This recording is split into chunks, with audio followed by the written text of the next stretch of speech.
Brook's death is one of the most tragic yet pivotal moments in One Piece. After the Rumbar pirates were ambushed by enemies and poisoned in battle, Brook succumbed to the toxins that claimed the lives of his entire crew. However, thanks to the power of the Yomi Yomi no Mi, his soul was granted the ability to return to his body, giving him a second chance at life. Unfortunately, his soul got lost in the dense fog of the Florian Triangle for an entire year before finally finding his body. While this delay might seem like a cruel twist of fate, it turned out to be a blessing in disguise. When Brook and his crew were poisoned during the pirate attack, the effects of the toxins were devastating. The deadly substance spread throughout their bodies, leaving them completely immobilized and unable to escape their fate. Well,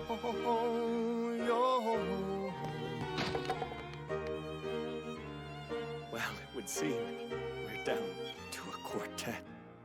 Even though Brook's soul had the power to return, the poison lingered in his body after death.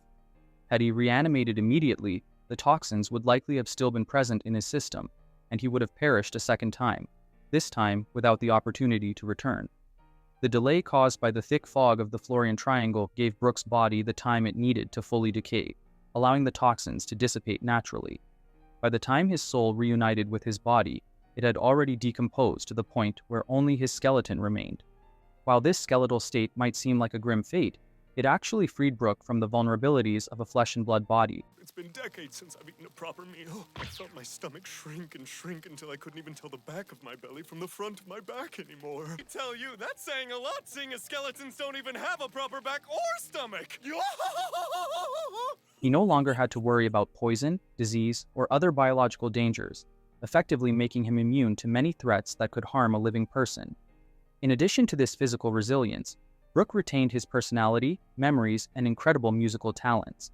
His new form even granted him unique abilities, such as his surprising agility despite being made of bones, and his ability to detach parts of his body at will. These advantages allowed him to adapt to his new life, and eventually become a valuable member of the Straw Hat Pirates. The year Brook's soul spent wandering in the fog wasn't just a tragic delay. It was a crucial window of time that enabled his body to transform into its skeletal state. Had his soul returned too quickly, the lingering effects of the poison from the pirate attack would have made his revival short-lived. Instead, the delay allowed him to rise above the tragedy of his crew's demise and embrace a new life full of purpose and adventure. Brook's skeletal form became more than just a physical transformation. It symbolized his resilience and determination to honor his crew's memory.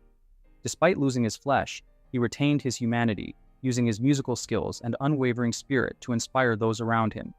His journey serves as a reminder that even in the face of loss and hardship, it's possible to find strength and create a meaningful future. In the end, Brook's delayed return wasn't a flaw in the Yomi Yomi no Mi, but rather a fortuitous outcome of his circumstances. The toxins that killed him would have claimed his second life as well, but the time spent wandering allowed his body to adapt and ensure his revival was not in vain. His unique form and unbreakable spirit turned what could have been a tragic ending into a tale of redemption and resilience. Brook's story reminds us that even the greatest setbacks can pave the way for unexpected opportunities. Through his skeletal body, Brook found not only survival but also a way to thrive, proving that life is worth cherishing, no matter its form. After all, who needs flesh when you have soul?